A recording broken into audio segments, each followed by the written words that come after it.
¿Se escucha?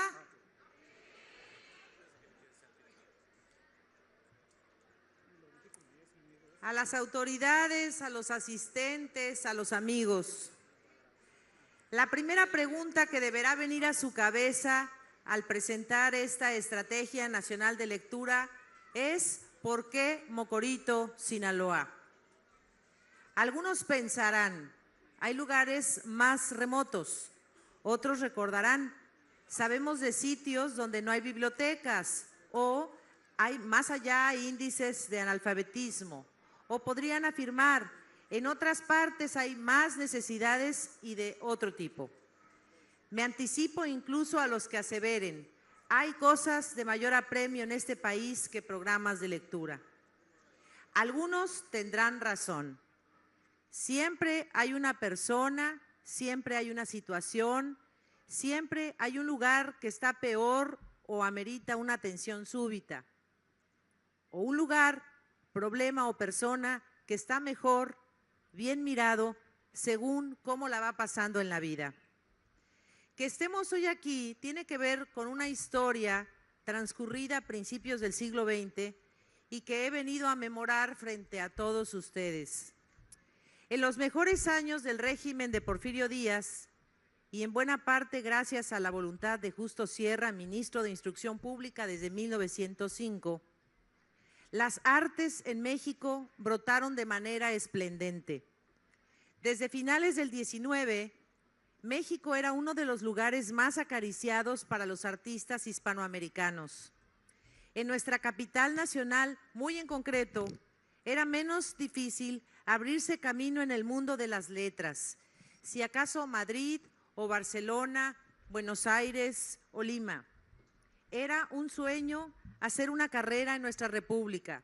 Había periódicos, museos, mecenazgos y público, pero también colegios especializados, liceos como el Liceo Rosales de Mazatlán, Obertura de la Autónoma de Sinaloa, y aunque todas las actividades educativas más bien se concentraban en la capital, a cada tanto kilometraje era posible hallar un sitio donde estudiar ingeniería, derecho, docencia, medicina y arte, o ser letrado. Aquellos que soñaban con ser escritores y que podían desarrollar su carrera en rancherías o villas, sin embargo debían de emigrar y se mudaban con razón fundada. El esquema centralista se reproducía en estados y territorios. El que quiera avanzar debe salir. Porque es verdad que a pesar de la instalación de escuelas y normales en el país, apenas estaban en expansión. La educación primaria nacional se formalizó en todo el país a principios del siglo XX. Así que analfabetismo era alto y digamos que México conservaba, para bien y para mal, una tradición oral milenaria. Esto quiere decir que el conocimiento, las tradiciones, la información se transmitía de boca en boca. Por eso, periódicos y revistas de la época se editaban casi de manera exclusiva para un público ilustrado. Había escasas imprentas, casi todas ellas eran propiedad del gobierno, y un círculo pequeño de lectores y críticos que terminaban por ser una cúpula de enciclopedistas, sabios varones, pocas mujeres que circulaban ese conocimiento. Pero he aquí un hecho fundamental que desmonopolizaba esa información, esa reflexión o esas obras literarias. La lectura pública y su consecuente discusión, memorización o interpretación. Esto explica por qué durante miles de años se ha transmitido el conocimiento a la humanidad. La lectura pública o representación, hablando del drama o la comedia, permitieron informar a las sociedades de los antiguos griegos. En la Edad Media, haciendo un recuento muy veloz, los trovadores o cantores de gesta, en el romanticismo y a principios del siglo, las veladas literarias o los círculos de lectura. Era allí donde la palabra escrita se convertía en voz y comenzaba a transmitirse de boca en boca para llegar a todos los oídos sensibles, receptivos y críticos cuando fuese el caso. Un paréntesis. A principios de siglo fue cuando empezaron a hacerse los meetings, como este. Voz inglesa, que significa reunión y que hoy por hoy significa reunión proselitista de personajes afines a una causa. Francisco I. Madero, por ejemplo, se hizo célebre desde 1908 por organizar giras y meetings por todo el país, buscando transmitir a través de la palabra oral los principios del antirreeleccionismo. Padeciendo el país de ese centralismo que durante siglos ha resultado tan pernicioso en todos los órdenes de gobierno, hubo un médico de profesión inclinado a las letras que por su trabajo se estableció en Mocorito, en la región del Ébora. Este nombre es como se le conoció a la zona por las primeras excursiones del conquistador Sebastián de Évora en 1533, al mando de Nuño de Guzmán. Mocorito para 1900 contaba con 28,000 habitantes. Ese médico era Enrique González Martínez. Oriundo de Guadalajara, ya había publicado un poemario titulado Preludios en Mazatlán. Ya también había chocado con la pared al querer desarrollar su carrera literaria hacia 1905 en la gran capital. Había recibido un palmo de narices y viendo cómo no era posible que autores de la región noroeste tuviesen forma de ser conocidos por su trabajo, se le ocurrió invertir el modelo, salir de la periferia para llegar al centro. Además de su trabajo como médico y como prefecto político a mediados de 1906, el periódico La Voz del Norte, aquí estaba, a media cuadra, ¿lo vieron? La placa. Le permitió publicar como suplemento gratuito un folleto de 16 páginas que llevaba por nombre Arte. Y como tuvo éxito, y en una primera etapa los editores comprobaban que lectores había bastantes, sin necesidad de recurrir a las revistas del centro, esto es, de la capital del estado, aún del país, se arriesgaron aún más. En julio de 1907 comenzó la circulación de la revista Arte, apoyada con el entusiasmo de José Sabás de la Mora y de Sixto Osuna. 1 peso costaba el ejemplar.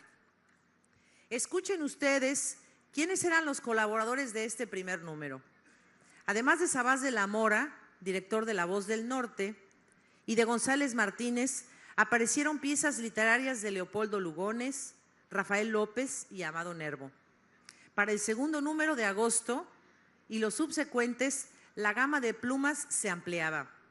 Sixto Osuna, José Juan Tablada, Heriberto Frías, Efrén Rebolledo, Mariano Azuela y otros, como los españoles Francisco Villaespesa, Enrique Díez Canedo, el nicaragüense Rubén Darío, el guatemalteco Enrique Gómez Carrillo, el cubano Manuel S. Pichardo y más. Habría que hablar también de las traducciones como las de Balbino Dávalos, de las muchas que realizó, o del propio González Martínez, la mayor parte de autores que estaban de moda, por lo común franceses. Hoy, muchos de estos nombres pueden ser desconocidos, pero en aquel tiempo todos los que he mencionado eran devorados por los lectores de relatos cortos, crónicas y poesía. Imagínense ese esfuerzo de Enrique González Martínez desde Mocorito. Como no existía internet y el teléfono apenas se usaba en las grandes ciudades, todo era a través del servicio postal.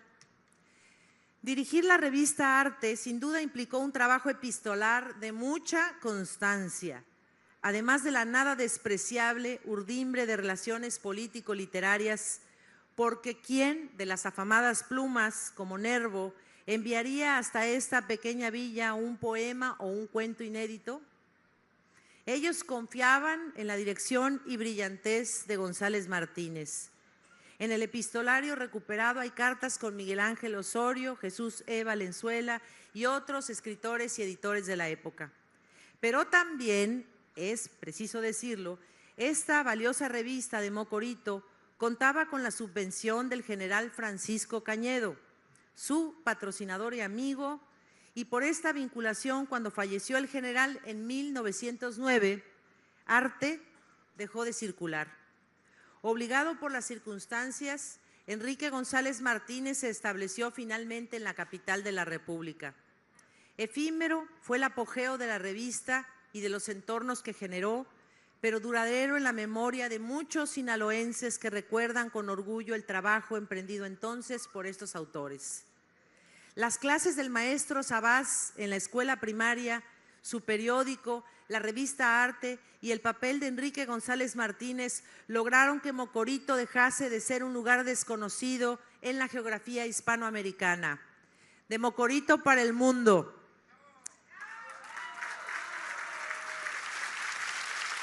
Es así como este lugar fue conocido como la Atenas de Sinaloa, como en su tiempo León, Nicaragua, la Atenas de Centroamérica. Sin embargo, honor a quien honor merece. Los esfuerzos de Sabás de la Mora y de González Martínez habrían sido vanos sin antes haber abierto brecha en Mazatlán. Heriberto Frías. Este magnífico periodista de los más valientes e independientes plumas antiporfiristas editaba desde 1885 el Correo de la Tarde y cada domingo Frías ofrecía a sus lectores el suplemento literario donde autores de todas partes del mundo, unos conocidos, otros no, colaboraban con cuentos, poemas, reseñas, semblanzas y novedades editoriales. Para el injustamente olvidado autor de Tomochic, publicar autores de la región o dar la mano a los noveles letrados era algo imprescindible. Tampoco la revista Arte y todo lo que alrededor de ella aconteció habría sido significativo sin el terreno ganado por Sabás de la Mora, quien ya había sondeado a sus lectores con la edición que algunos recuerdan, Letras de Sinaloa, Bohemia Sinaloense y Revista Bohemia. Este ensalzamiento del arte y la vida creativa en Mocorito animó a mucha gente a colaborar, gestionar, vivificar este hermoso sitio. Había recitales, tertulias, lecturas públicas, ejecuciones musicales y en general los lugareños participaban de la cultura como hoy en Mazatlán o en Culiacán. Iniciaron construcciones, se terminaron otras y era común en aquellos años del porfiriato ufanarse de ser oriundo de Mocorito, donde la periferia demostraba al centro político que podía hacerse un buen trabajo editorial con los autores más prestigiados en ese momento.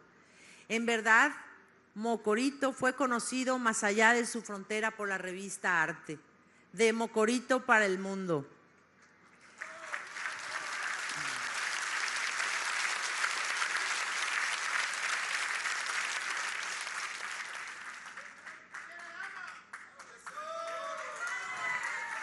Enrique González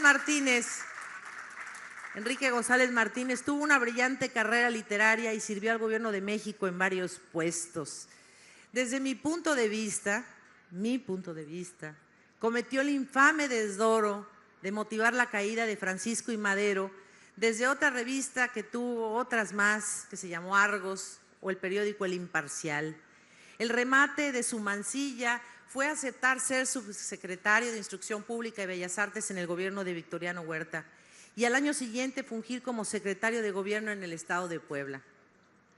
Con el tiempo, así pasa, sus convicciones políticas cambiaron. Es fama una conversación que tuvo con José Vasconcelos, como es sabido, pionero de la Revolución de 1910 y amigo y devoto de Madero. Cuenta su nieto, Enrique González Rojo Arthur, que Enrique, su abuelo, le dijo en alguna ocasión, ya pasados los años, a don José Vasconcelos: mira, Pepe, tú empezaste como revolucionario y ahora eres un cochino reaccionario. En cambio, yo empecé al revés. De cochino reaccionario me convertí en revolucionario.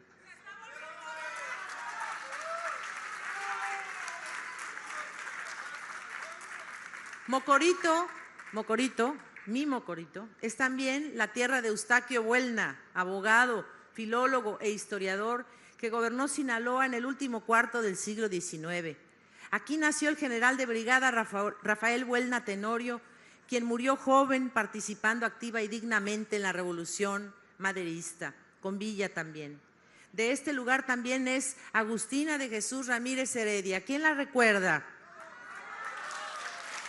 Ella parió 13 hijos, y cuando acaeció la intervención francesa en el siglo XIX, cuentan que entregó a 12 para que combatieran defendiendo la República de México. Eustaquio Buelna afirmó de ellas: es la heroína más grande que tiene México. Estos 3 nombres con sus monumentos están recordados en la Plaza de los Tres Grandes aquí en Mocorito. Por esta historia, que ha abreviado mucho, eligió el presidente Andrés Manuel López Obrador a Mocorito como lugar de inicio de la Estrategia Nacional de Lectura, que enseguida se va a detallar.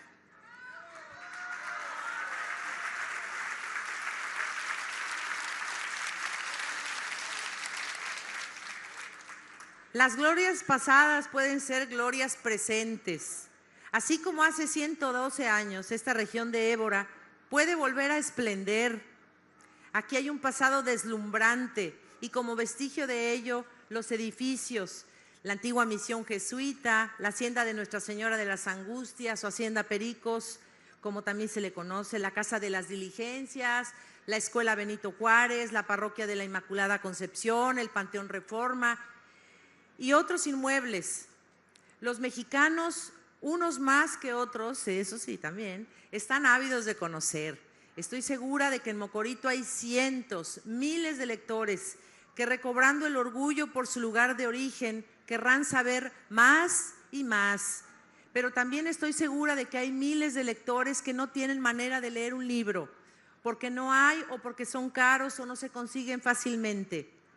Yo quiero decirles, ya por último, que un libro puede ser un camino para ser mejores personas, mejores mexicanos. La lectura despierta la conciencia y la imaginación, nos invita a reflexionar, a sentir, nos hace gozar, nos hace recordar o llorar. La lectura puede darnos paz, es un vehículo para la paz. Nadie que está leyendo está pegando, pateando o agrediendo a alguien. Lean todo lo que puedan. Novela, poesía, cuento, ensayo, un periódico, un libro de texto, el libro que sea, es un compañero, es un cómplice. Vayan a las bibliotecas, aprendan, cultiven su interior, lean todo lo que puedan en su vida, no dejen de leer. La suma de pequeñas acciones es la que construye a una nación. La nuestra ha sido grande, gloriosa, envidiada, magnificente. Eso está escrito. Lean, somos lo que hemos vivido y los libros son las páginas que hemos escrito. Que viva Mocorito y de nuevo de Mocorito para el mundo. Muchas gracias.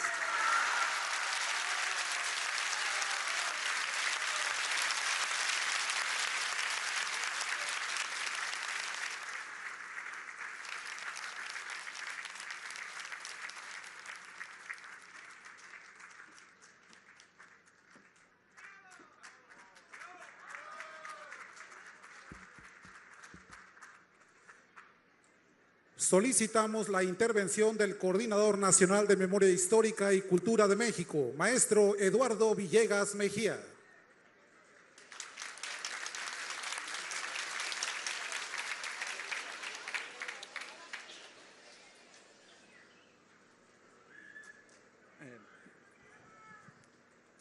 Perdón si estoy un poco ronco, pero con la tambora tuvimos que estar gritando hace rato.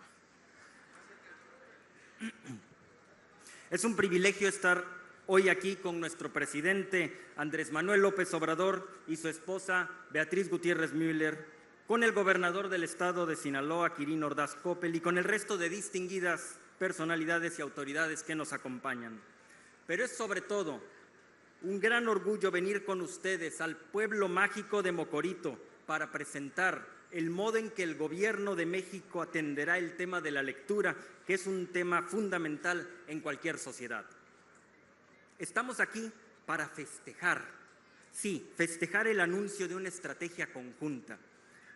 Justo por este carácter festivo sería preferible omitir algunos datos vergonzosos que ubican a México en los últimos lugares en hábitos de lectura. Según una estadística muy famosa, nuestro país ocupa el lugar número 107 entre 108 en el índice de lectura de la UNESCO. Por utilizar una imagen que ya no es adecuada ahora, como estudiantes nos mandarían a una esquina de castigo con orejas de burro porque no hemos hecho la tarea. Pero no llegaremos lejos si no comenzamos reconociendo que estamos mal, muy mal, en comparación con otras naciones. Es cierto que ha habido esfuerzos importantes para cambiar esta situación. Las legislaturas han hecho leyes para proteger a los libros y las bibliotecas. Los gobiernos han implementado una gran variedad de programas para fomentar la lectura. Muchísimas personas se han entregado en cuerpo y alma a la enseñanza de las letras e incluso hay empresas que destinan recursos para la promoción de las ventajas de leer. Debemos felicitar esos esfuerzos que se han hecho y que se siguen haciendo. Lo que es claro es que han sido insuficientes. No podemos esperar resultados distintos cuando seguimos haciendo lo mismo. Es por ello que hemos venido a Mocorito, para presentar las líneas de acción de esta Estrategia Nacional de Lectura como un proyecto que se integra en la cuarta transformación de la vida pública del país. Haré entonces una explicación muy breve, porque yo sé que quieren escuchar a nuestro presidente, del sentido general de este ejercicio de articulación del Gobierno de México y después mostraré también muy brevemente en qué consisten los 3 ejes rectores de la Estrategia Nacional de Lectura. Pues bien, quisiera comenzar con una afirmación simple que espero compartan conmigo. Para saber quién soy yo, debo poder recordar lo que he hecho a lo largo de mi vida. La memoria personal, que es un recuento íntimo de infinitas decisiones tomadas día con día, nos permite vernos al espejo y decir: quien está ahí soy yo. Las fotografías de un viaje, los certificados escolares, las identificaciones oficiales e incluso si escribimos algún diario por las noches, son los objetos que nos ayudan a recordar quiénes somos. La memoria, ya no personal sino colectiva, es más compleja, pero funciona de una manera parecida. También es el producto de las decisiones que tomamos como pueblo y también se materializa en objetos. Por ejemplo, las 3 estatuas que se encuentran a una cuadra de aquí, en la Plaza Cívica, son un recordatorio de 3 grandes personajes que nacieron en Mocorito y sobre los cuales nos han dado hace poco una cátedra.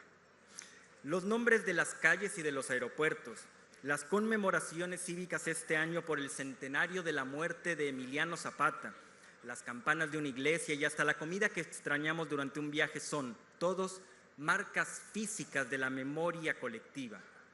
Sin embargo, la principal herramienta para saber quiénes somos como pueblo es la escritura. La memoria de México se encuentra en sus archivos, en sus bibliotecas y en sus libros, porque estos archivos, estas bibliotecas y estos libros transmiten lo que nuestros ancestros imaginaban, querían y pensaban.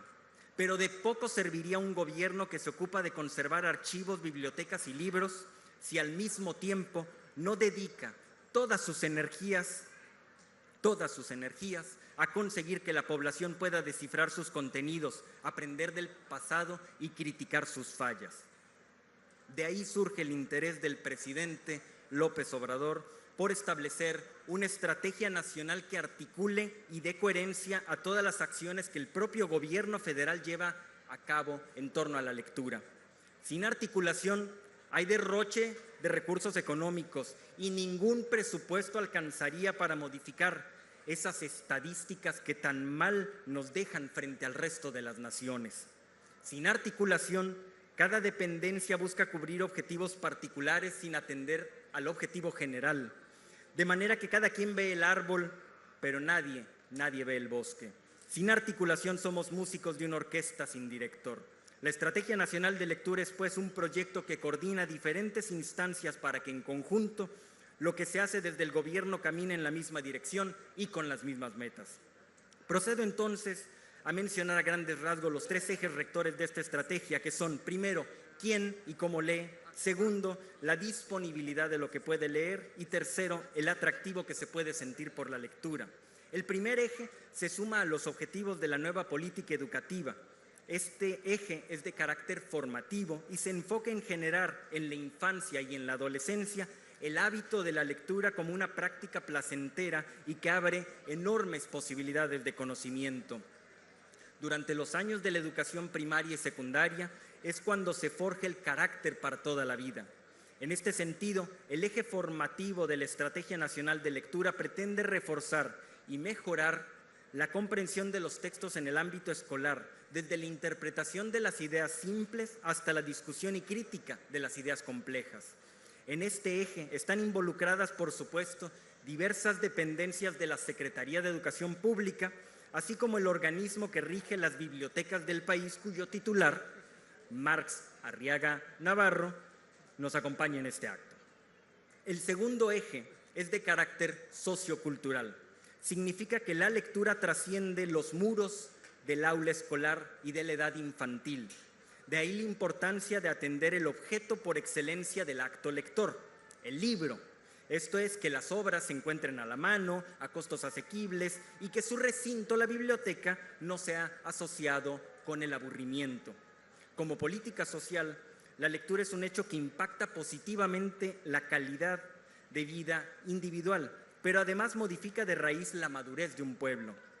A principios de este siglo ustedes recordarán a un presidente de México, cuyo nombre sería mejor olvidar, quien decía con cinismo que era preferible la ignorancia porque la ignorancia es felicidad. Pero esa idea no solo es falsa, sino tramposa, porque esconde en la piel de oveja de una presunta inocencia carente de malicia al verdadero lobo de la manipulación de las masas. La lectura contribuye a ejercitar y ampliar nuestro criterio. En este segundo eje participan el Fondo de Cultura Económica que dirige Paco Taibo y diversas dependencias de la Secretaría de Cultura, como los programas de Alas y Raíces y Misiones Culturales, entre otros. El tercer eje de la Estrategia Nacional de Lectura es de carácter comunicativo. Es innegable en nuestro tiempo el influjo de los medios de comunicación y de las redes sociales en las tendencias y comportamientos. La campaña en medios de promoción de lectura que lanzará el Gobierno de México buscará posicionar que el acto de lectura es una habilidad extraordinaria, puesto que permite entender, sentir y pensar mucho más allá de lo inmediato. Por otra parte, se trata de mostrar que la Estrategia Nacional de Lectura es un proyecto de consolidación de una ciudadanía que será capaz de tomar sus propias decisiones.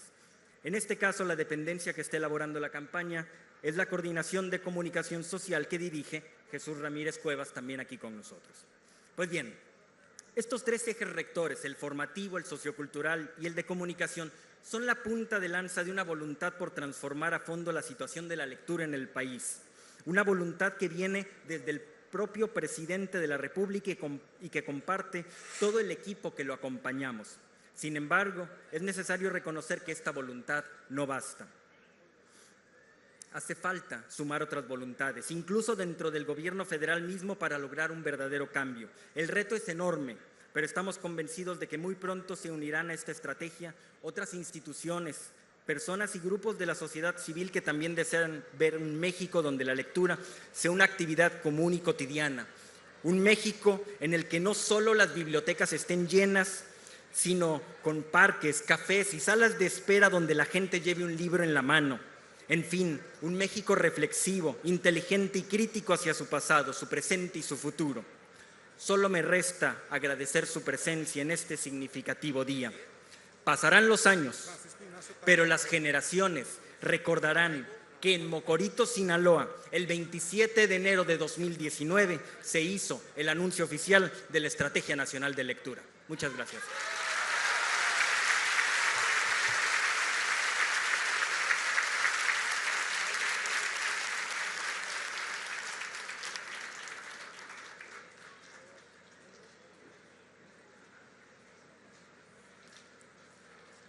A continuación, solicitamos la intervención del maestro Francisco Ignacio Taibo Maojo, director del Fondo de Cultura Económica. Solo en actos oficiales me llaman Francisco Ignacio Taibo Maojo. Soy Paco, pues, ¿no? Entonces, para que no haya equívocos, Federico García Lorca, poeta español asesinado por el franquismo, dijo en un momento que tendría una terrible emotividad cuando vemos cómo vive y cómo muere. Dijo, si yo tuviera hambre y estuviera desvalido en la calle, no pediría un pan, pediría medio pan y un libro. De eso se trata. Muchos de ustedes saben de qué estoy hablando, son lectores, pero otros todavía no saben que serán lectores. Y no serán lectores porque se los vayamos a imponer. No habrá campañas de tienes que leer. No, nada de tienes. Habrán puertas abiertas para que tengan acceso a la lectura millones de mexicanos que hoy no las tienen por diferentes motivos. Reflexionemos, ¿por qué no leemos muchos de nosotros? No leemos porque el precio de los libros es muy caro. Pues vamos a desbaratarlo, vamos a hacer libros baratísimos, vamos a regalar libros. Y no solo eso, vamos a forzar a que el conjunto de la industria editorial baje sus precios, coeditando con ellos, sustituyendo importaciones. Y para que no digan que de lengua me como un taco, empezamos regalando hoy un libro aquí, a todos ustedes. No un libro ajeno a este lugar y a este momento. Es ni más ni menos que Las caballerías de la Revolución, de José C. Valadez, sobre el general más joven de la Revolución Mexicana, el general Buelna. Y lo podemos hacer porque los herederos de Valadez regalaron sus derechos de autor cuando les dijimos, vamos a regalárselo a la gente, no cobramos. Lo podemos hacer porque un equipo que todavía no tenía sueldos ni trabajo en el Fondo de Cultura, en Educal, en la Dirección General de Publicaciones, trabajó gratis para hacerlo. Lo podemos hacer porque con la voluntad se hacen milagros y este país va a hacer milagros.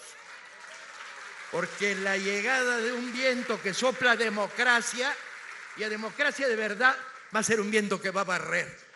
Y en medio de la barrida, los libros van a entrar como las nuevas balas de un proceso liberador.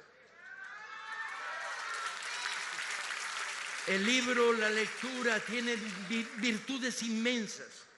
Curiosamente, no son las que se mencionan habitualmente. Leer es divertido. Y alguien dirá, bueno, pero leer es formativo. Y no le gustará la palabra divertido. Pues, ¿cuál es el pecado, hombre? ¿Cuál es el pecado, compañera? Leer es divertido. Leer es subversivo, porque nos permite imaginar mundos que no tenemos en la mano, nos permite construir utopías. Sí, leer nos permite ver lo imposible, imaginarlo, nos permite reconocer lo que nunca hemos tenido en las manos, pero lo tenemos en la cabeza gracias a la lectura. Leer causa placer, adicción, sueños, desvaríos, emociones fuertes. Nos lleva a viajar, a tener aventuras, a vivir otras vidas, a vivir otros mundos, a vivir otras culturas. Nos hace ciudadanos del mundo. Nos ofrece la posibilidad de aprender de otras experiencias, conocer horizontes, saber cómo viven en otros países. La lectura hace salir a cada uno de nosotros de los pequeños mundos en el que vivimos para entrar en un mundo más grande que compartimos con otros. La lectura es solidaridad, la lectura es descubrimiento, la lectura es humanidad. Un pueblo que lee es un pueblo constructor de utopías y tenemos que levantar nuestras nuevas utopías. Constructor de pensamiento crítico. La lectura socializa, nos permite entender las razones que nos constituyen. Aprendemos a creer en lo imposible, a desconfiar de lo evidente, ¿sí? Y a cumplir con nuestras obligaciones como ciudadanos. Los nuevos vientos de fronda que soplan en este país no solo exigen presidentes honestos, que afortunadamente los tenemos, sino exige ciudadanos.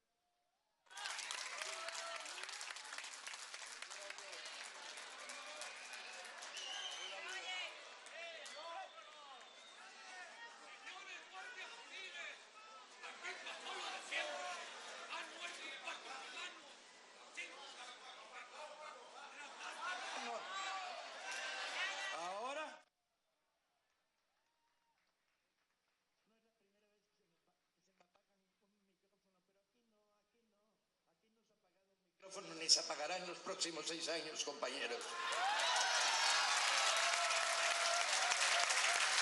Tenemos que resolver problemas. Tenemos que quitarnos el miedo a entrar en la librería. La librería es un lugar extraño donde entras y dices, ¿y usted qué quiere? Pues no sé, ver libros. ¿Cuáles? ¿Y cuánto dinero trae? No, la librería tiene que ser un libro para explorar, para ojear, para poderte sentar en el suelo, para que los niños correteen por dentro y ojeen. No pasa nada. Los libros no se mueren de tristeza si los ojeas, se ponen muy contentos. Tenemos que romper el miedo cultural. La educación media está creando vacunas contra la lectura. Tienes que leer 7 libros esta semana, tienes que hacer resúmenes y se producen lecturas de fotocopia, de un capítulo, libros mal leídos y sobre todo la sensación, que esa la tenemos que desterrar, de leer es aburrido. No, compañeros, la educación formal tiene que impulsar un proceso muy potente de lectura y conocimiento y comprensión de la lectura, pero la educación informal tiene que levantar el placer de leer.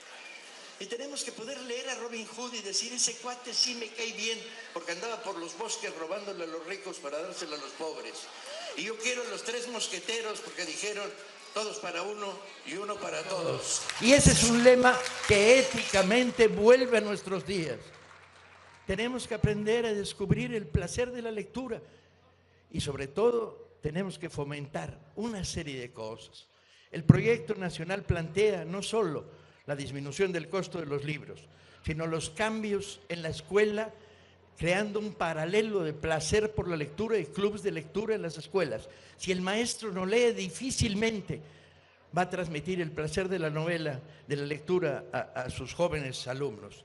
La motivación por el encanto. Los maestros deben ser como guías que digan, no te puedes perder esto, sin miedo, sin censura, ¿sí?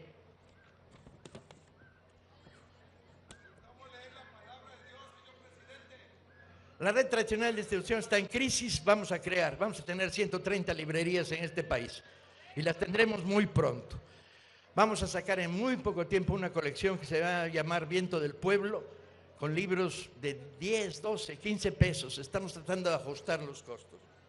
Tenemos que pactar con Correos para que baje el costo del transporte del libro. Tenemos que hablar con el INVI para que cuando pongan una nueva casa le den biblioteca de 5 libros dentro. Tenemos que transmitir tecnología a través del libro. Las misiones culturales, la red de bibliotecas. Hay que fortalecer los éxitos. En fin, y no quiero extenderme porque le toca a Andrés hablar y lo hace mejor que yo. Tenemos que lograr que los que leen salgan a la calle, todos ustedes, para decirles a los que no leen, se lo están perdiendo, para construir una gran república de lectores.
Amigas, amigos de Mocorito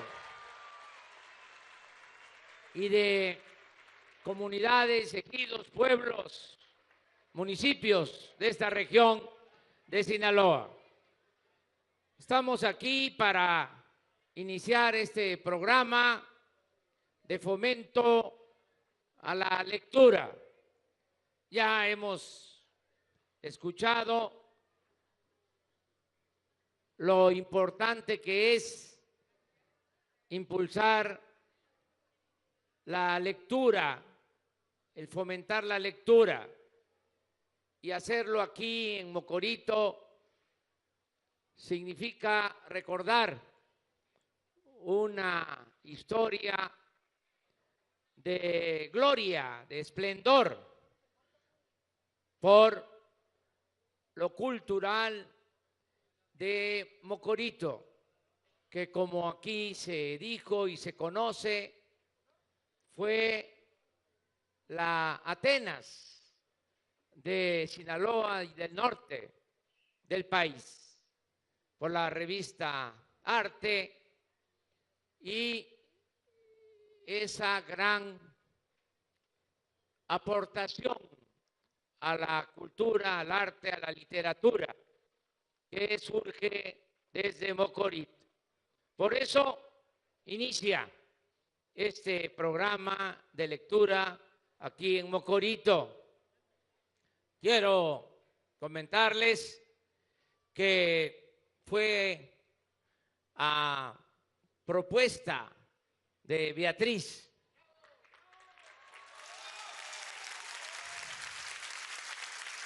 porque ella es investigadora, literata, y estudiando sobre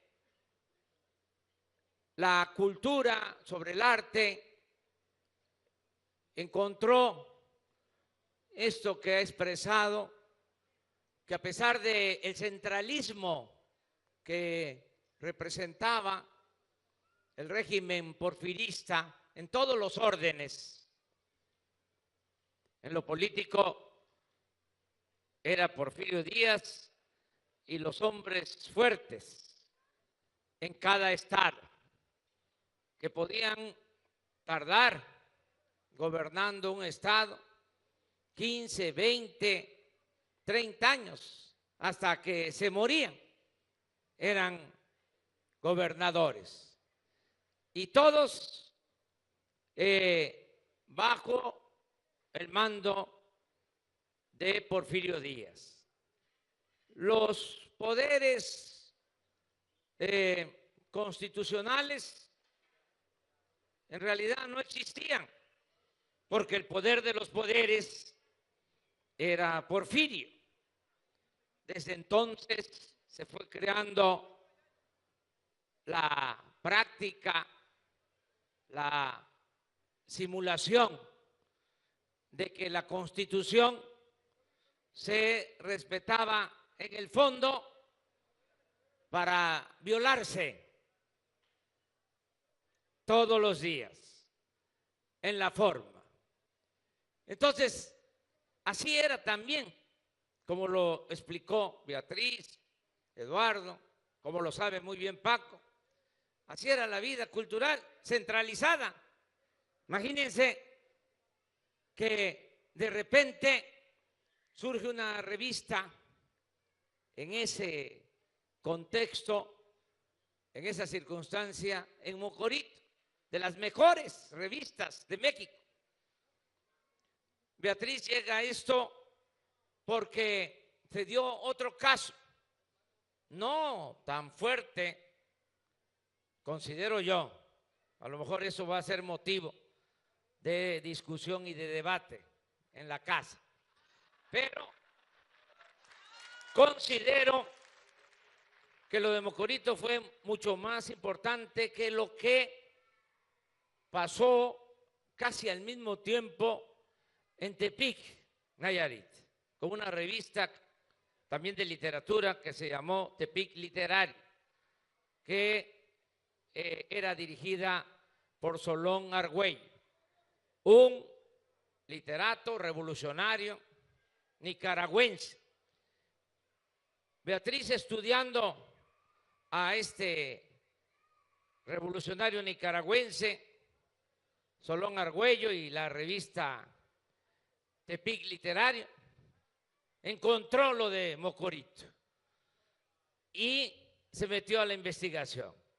Y por eso, ahora que iniciamos este programa, se decidió empezar aquí, en Mocorito, también como un homenaje a quienes hicieron posible este desarrollo cultural en una época muy difícil. Bueno, por eso estamos aquí. Es muy importante decir que nuestra política tiene dos propósitos en lo general: buscar el bienestar material y buscar también al mismo tiempo el bienestar del alma.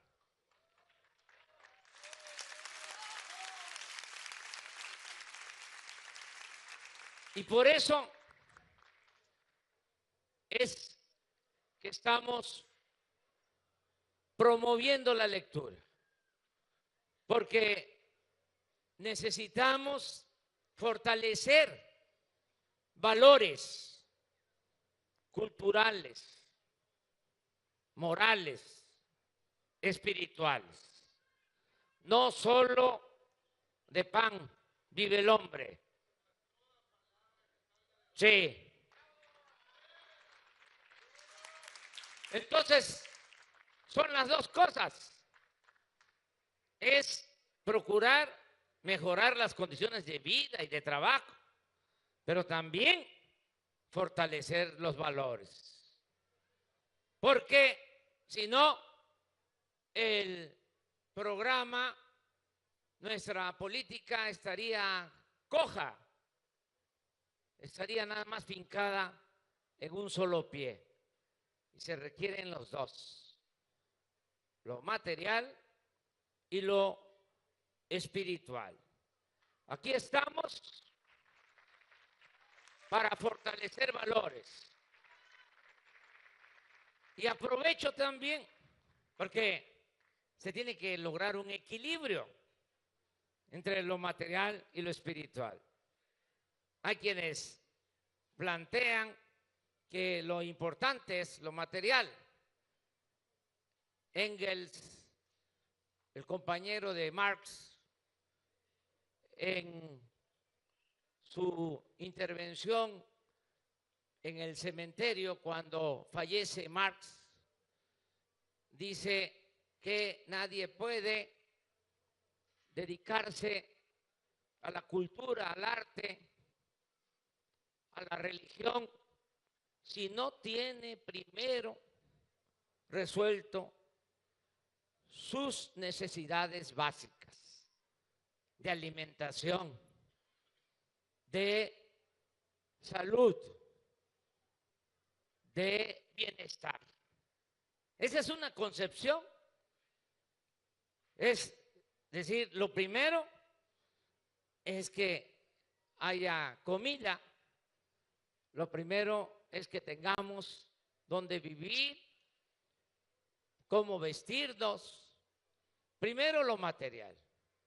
Pero tenemos que darle también importancia al fortalecimiento de valores, que se recoja lo que tenemos de valores, la gran reserva de valores que hay en nuestro pueblo, esa gran herencia que viene de tiempo atrás, que viene de lejos, los valores que hay en las comunidades, en los pueblos, en las familias, y que se han hecho a un lado por la búsqueda solo de lo material, por el predominio del individualismo, el triunfar a toda costa, sin escrúpulos morales de ninguna índole.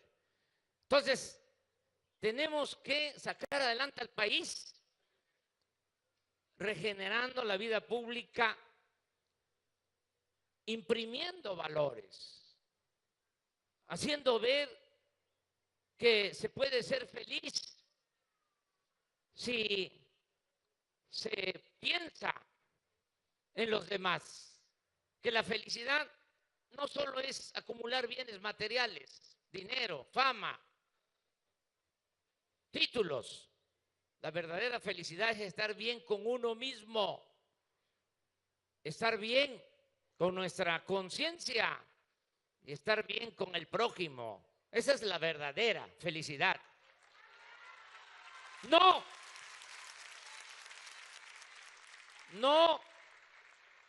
el lujo barato, la ropa de marca, las alhajas, la troca.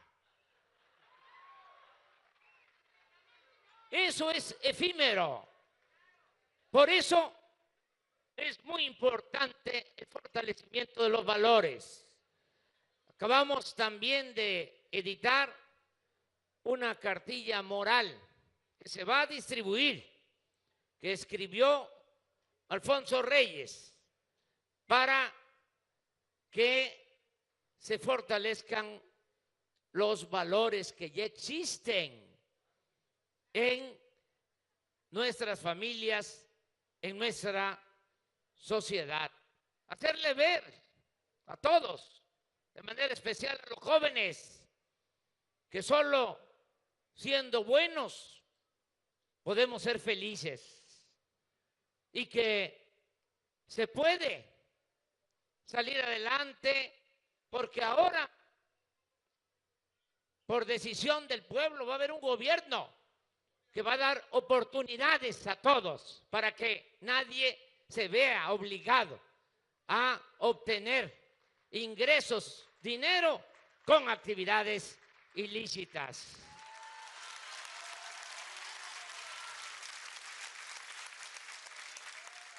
Y precisamente aquí de corrido rápido, porque tenemos que ir a Guasave todavía, y ya se hizo tardísimo, se alargó mucho este acto, pero ¿qué les digo? Que vamos a cumplir todos los compromisos que ya están recibiendo, y los que faltan van a recibir antes de que termine febrero. Los adultos mayores, todos, su pensión al doble de lo que recibían.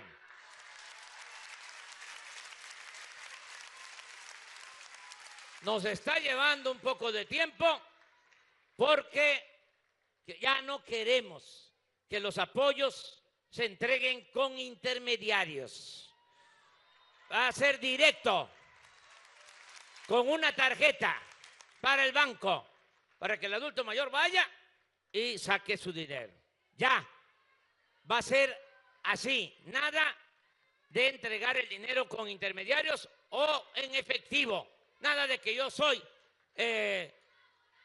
del movimiento independiente Francisco I. Madero o de la Antorcha Mundial, dame a mí el dinero, yo lo voy a entregar.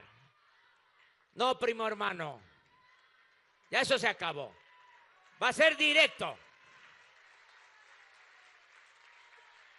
También les digo, es para todos los adultos mayores.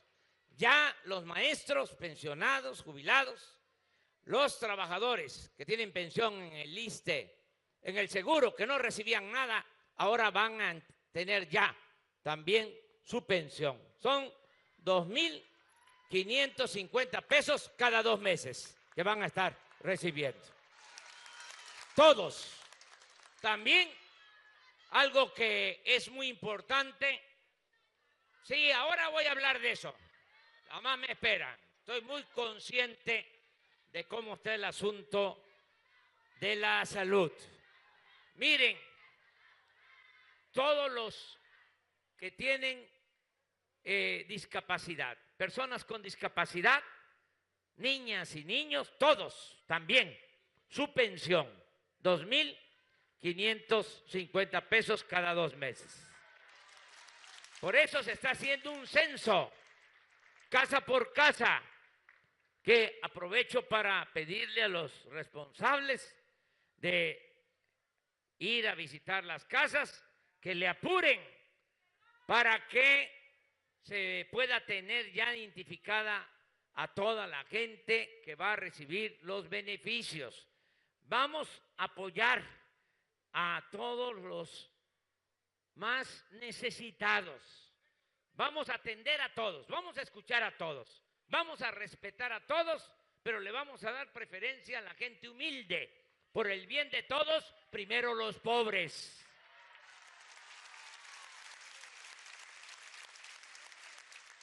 Entonces, ya viene el apoyo a adultos mayores, el apoyo a personas con discapacidad. Todos los jóvenes de Mocorito, todos, y de los municipios de Sinaloa y del país, todos los jóvenes que estén desempleados, ya les puedo decir que van a tener trabajo, los vamos a contratar como aprendices. Se los explico de manera breve. Es cosa de que si hay un maestro, herrero, carpintero, mecánico, electricista, o el que tiene una tienda, pequeño negocio, si conoce a jóvenes de 18 a 29 años que no tengan trabajo, que sean de su familia o que sean conocidos, que anden sin trabajo, que los jalen y que ellos sean sus maestros, van a ser sus tutores y nos va a notificar ese tutor que tiene 1, 2, 3, 4, 5, 10 jóvenes que están ya aprendiendo un oficio con él y nosotros le vamos a bajar el dinero para que esos jóvenes cobren 3,600 pesos mensuales, mientras se van capacitando, se van formando para el trabajo. ¿Sí está claro esto? ¿Por qué no se da directo al joven? Porque lo que queremos es que aprenda, queremos que tenga tutor, que tenga como referente a un maestro, porque no solo es que le va a enseñar el oficio, sino lo va a ir orientando para que tome el camino de la dignidad, de los principios, que no caiga en tentaciones. Para eso es que queremos estos tutores. Pero si hay 3,000 jóvenes en Mocorito que no tienen trabajo, hay trabajo para los 3,000. ¿Saben cuánto se autorizó para el programa de adulto mayor? Por los legisladores que están aquí, que les agradezco, legisladores federales, senadores que están apoyando, nada más para adultos mayores, 100,000 millones de pesos. Para discapacitados, 12,000 millones de pesos. Para los jóvenes, 44,000 millones de pesos. No hay límite para los jóvenes. No hay límite. El propósito es que todos los jóvenes tengan garantizado el derecho al estudio y el derecho al trabajo. Porque es 1000 veces mejor tener a los jóvenes estudiando, trabajando, que tenerlos en la calle. Entonces, ya está eso autorizado. Ya están también las becas para los que estudian primaria, secundaria. 1,600 pesos cada 2 meses. Todos los que estudian preparatoria, aquí en Mocorito, ya sea que estén en el colegio de bachilleres, escuela técnica, todos 1,600 pesos cada 2 meses. Todos los estudiantes de nivel medio superior. Y los que estudian en la universidad, en el nivel superior, de familias de escasos recursos económicos, becas, 2,400 pesos mensuales. Para los productores del campo, 2 programas. Uno, se les va a entregar un dinero de manera directa con una tarjeta a su cuenta, sea ejidatario o pequeño propietario. Sobre todo a los que tienen menos hectáreas. Vamos a empezar con ellos. No es que así va a ser siempre. Es que primero vamos a atender a los que más lo necesitan. No puede haber trato igual entre desiguales. ¿No están de acuerdo con eso? Bueno, primero, a los que tengan menos tierra van a recibir más de apoyo. Y el otro programa es que también para pequeños y medianos productores van a haber precios de garantía. Se les va a pagar bien por su maíz. 5,600 pesos la tonelada para los pequeños. Y luego vamos a ir ampliando a los medianos y los grandes, que también se les va a pagar a ese precio. Pero queremos empezar con los pequeños productores. Lo mismo en el caso del frijol, precio de garantía 14,500 pesos la tonelada.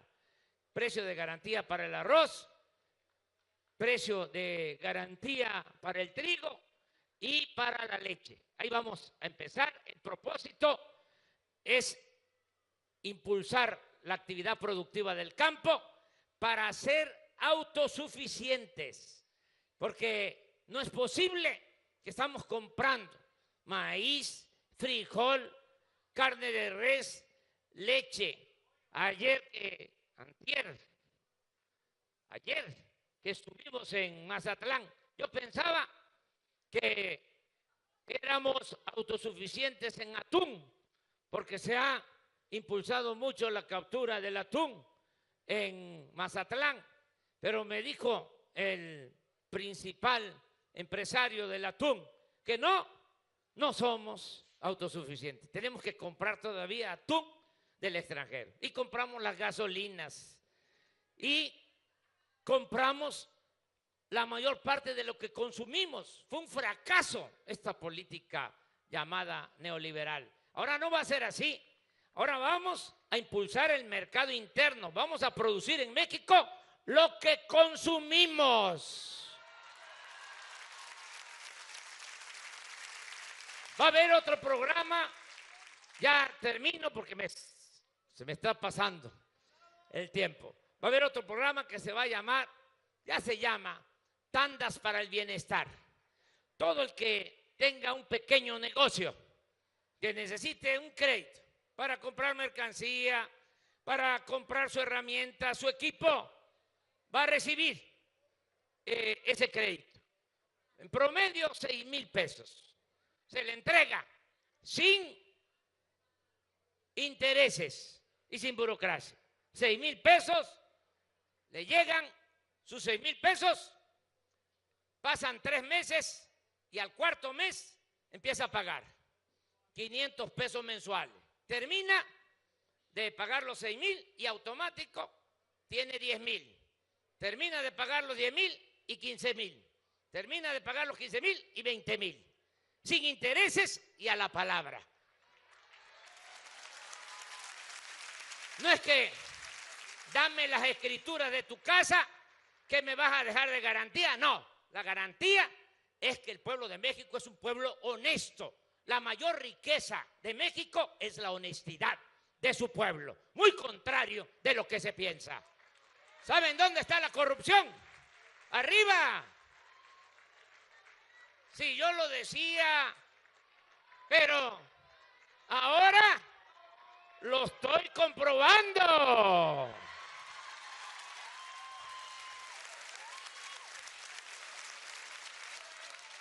Y vamos a acabar con la corrupción y con la impunidad. Cero corrupción, cero impunidad. Se acaba la robadera. Arriba. No va a haber guachicol, ni arriba ni abajo. Se acaba la corrupción. Y todo lo que ahorremos va a ser para el pueblo. Va a ser para beneficio del pueblo. Y así vamos a lograr el renacimiento de México. Y tengan confianza. Yo no voy a traicionarles. No les voy a fallar. Tengo principios. Tengo ideales. Vamos a llevar a cabo entre todos la cuarta transformación de la vida pública de México. ¡Me canso ganso! ¡Que viva Mocorito! ¡Que viva Sinaloa! ¡Viva México! ¡Viva México! ¡Viva México!